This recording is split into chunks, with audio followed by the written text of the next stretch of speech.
গোটা বিশ্ব যখন এগিয়ে চলেছে, আমরা তখন বসে বিবি তালাকের ফতোয়া খুঁজেছি ফিকহ হাদিস চষে। হানাফি, শাফি, মালিকি, হাম্বলি তখনও মিটিনি গোল। এমন সময় আজরাইল এসে হাঁক দিল তোল পিতল। বাহিরের দিকে যত বেড়ে চলেছে, ভিতরের দিকে তত মুসলিম মোরা বেড়ে চলেছি গরু ছাগলের মতো। খোকন বলল সেদিন বাবাকে তার ডেকে, আচ্ছা বাবা, তোমার চুলগুলো সব যাচ্ছে কেন পেকে? বাবা বলে, যাদের ছেলে দুষ্টুমিতে পাকা, তাদের বাবার মাথার চুল যায় না কাঁচা রাখা। ছোট্ট খোকন বলল তখন, হয়নি আমার ভুল, তুমিও তো ছিলে আমারই মতো, তাই পেকেছিল দাদুর চুল।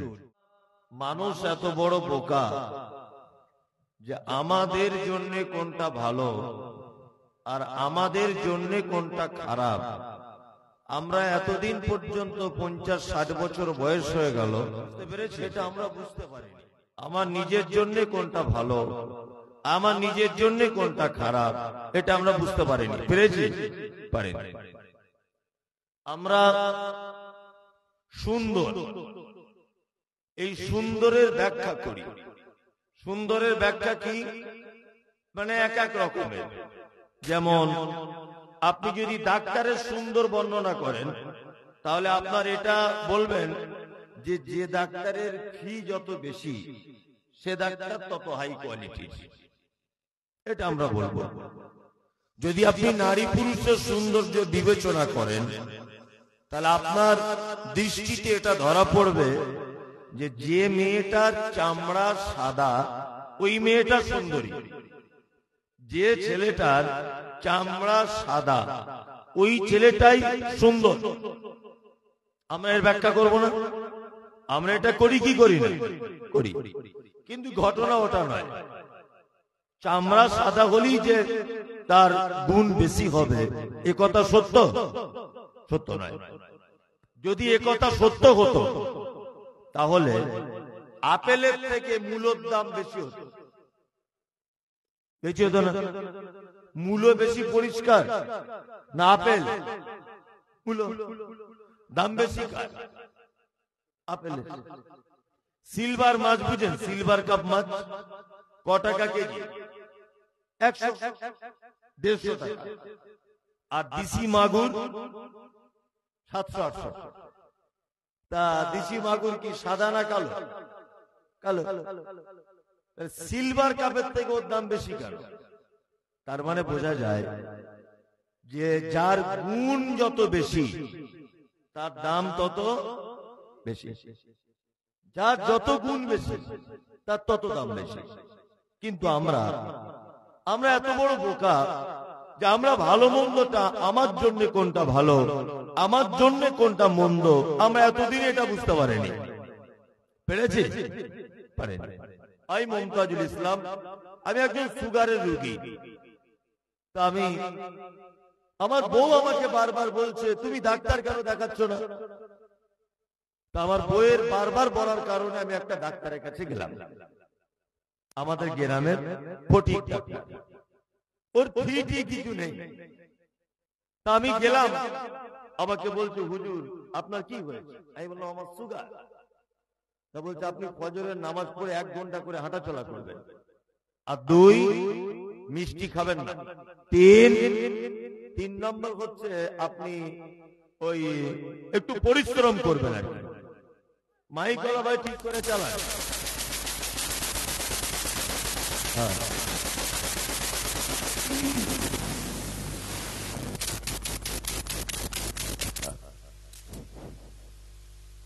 যাই হোক, ওর হয়তো যন্ত্রের কোনো ত্রুটি হচ্ছে, ইলেকট্রিক ব্যাপার, কিছু বলার নেই। তো ভাই তুমি আস্তে আস্তে ঠিক করো।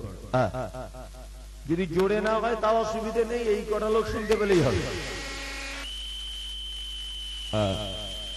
এরকম হচ্ছে কেন রে বাবা? হচ্ছে, হলো। তুমি দরকার হলে এরকমই করে রাখো, তবুও ভালো, তবে বেশি ভালো করতে গিয়ে খারাপ করে দিও না। ঠিক আছে, ঠিক আছে।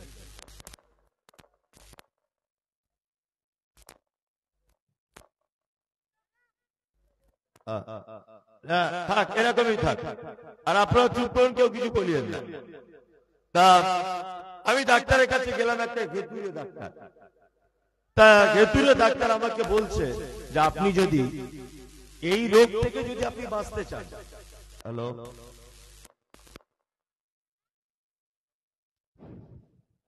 হ্যালো হ্যালো,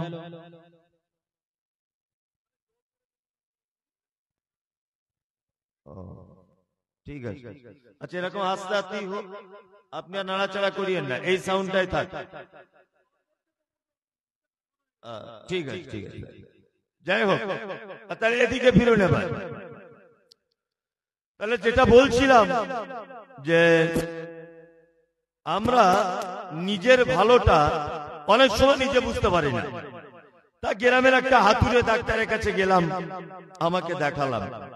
হাতুড়ে ডাক্তার আমার হাতটা ধরে সবকিছু করে বলছে, হুজুর আপনি ফজরের নামাজ পড়ে 1 ঘন্টা করে হাঁটবেন, আর রসগোল্লা খাবেন না, আলু খাবেন না, আর একটু পরিশ্রমের কাজ করবেন, আর 10 টাকা পাতা একটা ওষুধ দিচ্ছি, আপনি এই ওষুধটা বাড়িতে প্রত্যেকদিন একটা করে খাবেন, আমার ফিটি কিছু লাগবে না। তা বাড়ি চলে এলাম আমি। আমার স্ত্রী আমাকে বলছে, ডাক্তার দেখানো হলো? হ্যাঁ হয়েছে। বলছে কাকে দেখিয়েছো? আমি বললাম গ্রামের ফটিক ডাক্তারকে দেখিয়েছি। তা বলছে ওর ফি কত? আমি বললাম ওর ফিটি নেয় না, 10 টাকা পাতা একটা ওষুধ দিয়েছে, ফজরের নামাজ পড়ে হাঁটতে বলেছে, মিষ্টি খেতে মানা করেছে, আলু খেতে মানা করেছে। আমার স্ত্রী আমাকে বলছে, ও ডাক্তার না ঘোড়ার ডিম, ও কিছু জানে? হ্যাঁ, তুমি বরঞ্চ রায়গঞ্জের শ্যামল ব্যানার্জির কাছে যাও। আমি বললাম শ্যামল ব্যানার্জির ফি কত? বলছে 800 টাকা ফি। শ্যামল ব্যানার্জির কাছে গেলাম, হাতটা ধরে বলছে আগে কোন ডাক্তার দেখিয়েছেন? আমি বললাম আগে আমাদের গ্রামের ফটিক চাচাকে দেখিয়েছি। তা বলছে কি ওষুধ দিয়েছে দেখি। ওষুধটা দেখার পরে ছুঁড়ে ফেলে দিয়ে বলছে, এটা ওষুধ, ও ডাক্তার না ঘোড়ার ডিম, ও কিছু বোঝে? আপনি মরে যাবেন তো। বললাম তাই? বলছে হ্যাঁ। ডাক্তারবাবু তাহলে কি করব? তা বলছে মাসে 2 বার আপনি আমার কাছে আসবেন, 2 বার গেলে কত লাগবে? 1600, তাই না? আর দেখবেন আপনি সুস্থ থাকবেন, আর 1000 টাকা করে ওষুধ দেব, 2 বার আসলে 2000, তাহলে 1600 আর 2000 কত হলো? 2600। আর রায়গঞ্জ যাওয়া আসা খরচা আরো 200 বা 400, টোটাল 3000 মাসে খরচা। ডাক্তার তখন বলছে এই ওষুধটা খান, মিষ্টি জনমের খাওয়া খান, আলু খান, ফজরের নামাজ পড়ে হাঁটা তো দূরের কথা, নামাজ না পড়ে ঘুমান, কোনো সমস্যা নেই, আপনি সুগার থেকে ভালো হয়ে যাবেন। আচ্ছা বলুন, খুব মনোযোগ দিয়ে, আমরা এই দুটো ডাক্তারের ভিতরে সব থেকে ভালো মনে করি কাকে? বলুন। রায়গঞ্জের ডাক্তারটা, তাই না? রায়গঞ্জের, ওকে আমরা বেশি ভালো মনে করি। এবার বলুন, আপনাকে 2 দিন বেশি বাঁচাবার পদ্ধতি বলে দিয়েছে কে? গ্রামের ফটিক ডাক্তার, তাই না? জি তাই। আমরা বক্তারা ওয়াজ করি, নসিহত করি, তাই না? মানে 2 ঘন্টা বক্তব্য দিয়ে চলে যায়, সবাই একই ব্যাপার। কিন্তু আমার এই 2 ঘন্টার বক্তব্য থেকে মানুষ কিছু শিখতে পেল কিনা, মানুষ কিছু জানতে পারলো কিনা, এটা দেখার দরকার আছে না নেই? আছে। ফরজ গোসল করতে পারেন এরকম কোন লোক আছেন যে আমি নিয়ম জানি? কেউ আছেন? 1 জন, 2 জন, 3 জন। হাত তুললে হবে না, আমি ডেকে এনে ধরবো। এবার একবার হাত তুলুন, ধরবো এখানে। তাহলে এই গোসলটা আমি যেটা বললাম, এটা সুন্নত, নফল না ফরজ? ফরজ। তাহলে এখনো আমরা ফরজ গোসল করতে 95% লোক জানি না। জানি কি? জানি না। বছরে এরকম জলসা হয়ে কোটি কোটি কোটি কোটি টাকা মুসলিম সমাজ থেকে চলে যাচ্ছে, যাচ্ছে না? অথচ আমাদের কোনো কাজ হচ্ছে না। হচ্ছে? বক্তা এলো, ওই 5 তলা জাহাজের একটা ঘটনা বলে দিল। দিয়ে বাড়ি চলে যাবে। এতে জাতির কোনো উপকার হবে? হবে না। ওই জন্য আমি ভাঙাচুরো বিদ্যাতে, সোশ্যাল মিডিয়া তো দেখেছেন আমি সুরসার করে অত বলি না, ওই একটা করে বলি। যার ভালো লাগবে সে শুনবে, যার ভালো না লাগবে সে সুরসুর করে চলে যাবে, কোনো ব্যস্ততা নেই। এক, আমি যে বক্তব্যের বিষয়ে বক্তব্য রাখবো সেটা হচ্ছে মুহাব্বতে রাসূল, মানে আমাদের নবী মুহাম্মদ সাল্লাল্লাহু আলাইহি ওয়াসাল্লামের প্রতি কতটা মুহাব্বত করা লাগবে এবং সেই মুহাব্বত কিভাবে করতে হবে, এই ব্যাপারটা বলে আমি আপনাদের কাছ থেকে চলে যাব। নাম্বার এক, আমাদের নবী মুহাম্মদ সাল্লাল্লাহু আলাইহি ওয়াসাল্লাম তিনি হচ্ছেন শেষ নবী, তাই তো? আর এই নবীর পরে আর কেউ নবী আসবে? আসবে না। আচ্ছা, উনি যে শেষ নবী এটা প্রমাণ করবেন কেমন করে? যদি বলছেন কোরআনে আছে, তাই না? খাতামান নবিয়্যিন, তিনি হচ্ছেন শেষ নবী। তারপরেও আর একটা যুক্তি দিয়ে আপনাকে বোঝাই। আমাকে এখানে দাওয়াত করা হয়েছে, ফোনে আমাকে না দেখে কোন রকম ভাবে সুইচ ওয়ালা ফোনে আমাকে বলা হচ্ছে আপনি মুমতাজুল ইসলাম। আমি বললাম হ্যাঁ। তা বলছে আমাদের গ্রামে আপনার জলসা দাওয়াত, আপনি অমুক ডেটে আসবেন। আমি চলে এসেছি। যে লোকটা আমাকে দাওয়াত করেছিল আমাকে বলছে আপনার নাম তো মুমতাজুল ইসলাম। বলছে হ্যাঁ। বাপের নাম? বাপের নাম মোস্তফা, গ্রাম বারাসাত, জেলা উত্তর 24 পরগনা। ছেলে মেয়ে কটা? একটা ছেলে একটা মেয়ে। আচ্ছা আচ্ছা আচ্ছা, তাই? হ্যাঁ। লোকটা আমাকে নাস্তা পানি দিল। তার 8 ঘন্টা পরে আর একটা লোক এসেছে। তখন যে জলসার দাওয়াত করেছিল ও বলছে আপনার নাম কি? বলছে আমার নাম মুমতাজুল ইসলাম। আপনার নাম মুস্তফা। ছেলে মেয়ে কটা? এক ছেলে এক মেয়ে। বাড়ি বারাসাত, জেলা উত্তর 24 পরগনা। আচ্ছা আপনি কি আমাদের বক্তা? হ্যাঁ আমি বক্তা। আচ্ছা একদিনে যদি দুটো মুমতাজুল ইসলামের নামে বক্তা যদি ঢুকে যায় আপনাদের গ্রামে, যে দাওয়াত করেছে, আচ্ছা বলুন দুজন মুমতাজুল ইসলাম কি একই লোক না যে কোনো একজন চিটিংবাজ? যে কোনো একজন চিটিংবাজ। দুজন কিন্তু একই মুমতাজুল নয়, তাই না? আদম থেকে নিয়ে ঈসা আলাইহিস সালাম পর্যন্ত একজন নবী এ কথা বলেছেন যে আমাকে তোমাদের মাঝে শেষ নবী করে পাঠানো হয়েছে? বলেছে? বলেনি। একজন মাত্র নবী বলেছেন, তিনি কে? মুহাম্মদ সাল্লাল্লাহু আলাইহি ওয়াসাল্লাম। তার মানে বোঝা গেল মাঝখানে যদি কোন নবী বলে দিতেন আমাকেও শেষ নবী করা হয়েছে, তাহলে কিন্তু ভেজাল লেগে যেত। যেত না? যেত। চলুন আর আরেকটা কথা আপনাকে বলি। আমাদের নবী মুহাম্মদ সাল্লাল্লাহু আলাইহি ওয়াসাল্লাম জন্ম হয়েছিলেন কোথায়? কোথায়? মক্কাতে, তাই না? আর মদিনাকে হাজী সাহেবরা কি বলে? সোনার মদিনা। সত্যি সোনার মদিনা। আমি তো গিয়ে নিজে দেখে এসেছি। মদিনাটা মদিনা। আল্লাহু আকবার। এর কোনো বিকল্প জায়গা নেই। আপনি রাস্তাতে ঘুরবেন, একটা থুতু, একটা পানের পিক, একটা কাগজ পর্যন্ত আপনি দেখতে পাবেন না। এত পরিষ্কার পরিচ্ছন্ন মদিনা। তা মুহাম্মদ সাল্লাল্লাহু আলাইহি ওয়াসাল্লাম সারা পৃথিবীর সবথেকে দামি লোক, তো দামি মানুষ না? দামি মানুষ। এই দামি মানুষটাকে সোনার মদিনায় জন্ম না দিয়ে মক্কায় দেওয়া হলো কেন? মদিনাতেই দিতে পারতেন আল্লাহ, তাই না? মক্কাতে কেন দিলেন? এসব কথা কেউ বলে না। এসবগুলো আমাদের জাতির জন্য জানা দরকার আছে না নেই? আছে। একটা হিন্দু ব্যানার্জি, চ্যাটার্জি, মুখার্জি, চট্টোপাধ্যায়, সে এই প্রশ্ন করতে পারে কি পারে না যে তোদের নবীকে সোনার মদিনায় জন্ম না দিয়ে কেন মক্কায় অসভ্য জাতি এদের কাছে নবীজিকে কেন পাঠানো হয়েছিল? এটা বলতে পারে? পারে। এর উত্তর হচ্ছে এই, যারা জেনারেল শিক্ষিত ছেলে আপনারা জানেন ভৌগোলিক ম্যাপ যাদের জ্ঞান আছে, এই ভৌগোলিক ম্যাপে আপনি দেখতে পাবেন সারা পৃথিবীর মাঝখানে যে শহরটা অবস্থিত তার নাম মক্কা। কি বললাম বুঝলেন? আমি মুমতাজুল ইসলাম, একটা প্যান্ডেলের আমি কোম্পানি বা আমি একটা প্যান্ডেলের কাজ করি। আমাকে আজকে জলসার প্যান্ডেলের দায়িত্ব দেওয়া হয়েছে। লাইট আর প্যান্ডেলের। আমি যদি এত বড় প্যান্ডেলের এক কোণাতে যদি একটা লাইট যদি টাঙিয়ে দিই, আচ্ছা বলুন এই লাইটের আলোটা সব দিকে সমানভাবে পড়বে কি পড়বে না? পড়বে না।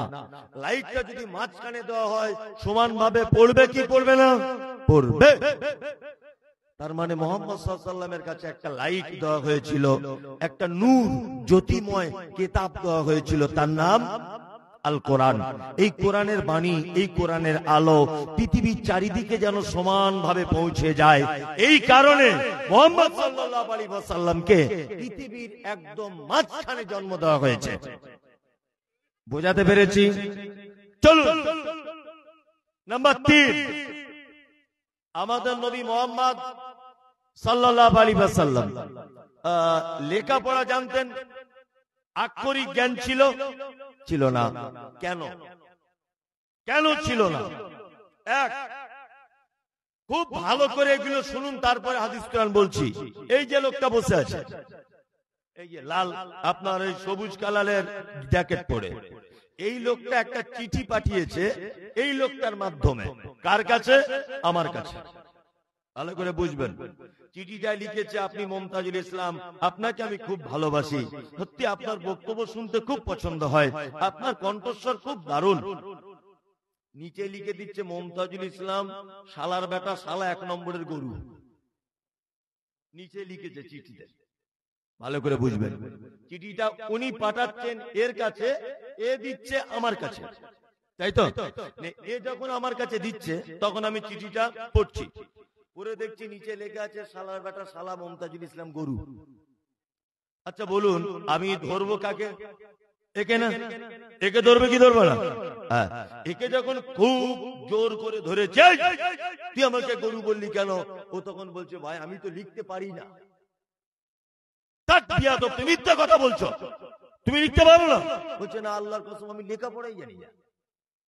সত্যি ওর বাড়ির লোকের কাছে খোঁজ নিয়ে দেখলাম যে ও লেখাপড়া জানি না। তখন আমি দেখলাম যে এত সুন্দর লেখা নিশ্চয়ই কোনো শিক্ষিত লোকের কাজ, তাই না? শিক্ষিত লোকের কাজ। আর এ গন্ড মূর্খ, লিখতে জানে না। তাহলে নিচেতে গরু আর শালার বেটা শালা এটা লেখা এর পক্ষে সম্ভব নয়। এক কথাতে ওই চিঠিতে কোনো শব্দ বাড়ানো বা কমানো এই লোকটার পক্ষে সম্ভব না অসম্ভব? অসম্ভব, কারণ ও তো লেখাপড়া জানে না, তাই না? তাহলে মুহাম্মদ সাল্লাল্লাহু আলাইহি ওয়াসাল্লাম লেখাপড়া জানতেন না, নিরক্ষর ছিলেন। কারণ কি? কারণ হচ্ছে এই যে ওহি দিতেন কে? আল্লাহ। কার মাধ্যমে দিতেন?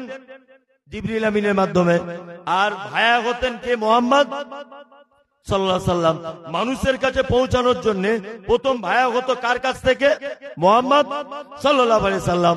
মুহাম্মদ সাল্লাল্লাহু আলাইহি ওয়াসাল্লাম যদি কোরআনের বাণী আবু জেহেলকে যদি শোনাতে যেত, আর আল্লাহ নবী যদি শিক্ষিত হতেন, তাহলে আবু জেহেল এটা বলতো যে মুহাম্মদ এটা আল্লাহর কথা নয়, তুমি শিক্ষিত লোক বানিয়ে বানিয়ে লিখে দিয়েছো। কি বললাম বুঝলেন? ওই জন্য এই কথা যাতে কেউ বলতে না পারে, এই জন্য আল্লাহ সুবহানাহু ওয়া তাআলা যাকে কোরআন মাজিদ দিয়েছেন এনার ব্যাপারে বলেছেন উম্মি। ওনার আক্ষরিক জ্ঞান ছিল না। মুহাম্মদ সাল্লাল্লাহু আলাইহি ওয়াসাল্লাম মারাত্মক জ্ঞানী মানুষ ছিলেন, কিন্তু তিনি লিখতে পারতেন না, আক্ষরিক জ্ঞান ছিল না। আল্লাহু আকবার। এই কৌশল। নাম্বার 2, মুহাম্মদ সাল্লাল্লাহু আলাইহি ওয়াসাল্লাম বা পড়তে জানতেন না কেন, লিখতে জানতেন না কেন, আক্ষরিক জ্ঞান ছিল না কেন? এরও পেছনে একটা যুক্তি রয়েছে। যেমন আমি একজন সারা পশ্চিম বাংলার বক্তা, সবাই আমাকে চেনে, প্রত্যেকেই আমাকে চেনে, চেনে না? চেনে। মুসলিম যারা আছে সবাই চেনে, কেউ খারাপ ভাবে চেনে, কেউ ভালোভাবে চেনে, তবে সবাই চেনে আমাকে। আমি এখানে আসবো, তা উনি আমাকে বলছেন, আপনাদের সামনে উঠছেন প্রধান বক্তা, বাংলার বিখ্যাত, এটা ওটা হাবিজাবি অনেক কিছু। স্টেজে বসেছিলেন এই যে লোকটা, এই যে লোকটা, উনি হচ্ছেন আমার শিক্ষক। আমি ওনার কাছে পড়াশোনা করেছি। আচ্ছা বলুন, আমি যত দামের বক্তাই হই, শিক্ষকের সামনে আমি জীবনে কোনোদিন মাথা তুলে দাঁড়াতে পারবো? শিক্ষকের মর্যাদা আছে না নেই? আছে।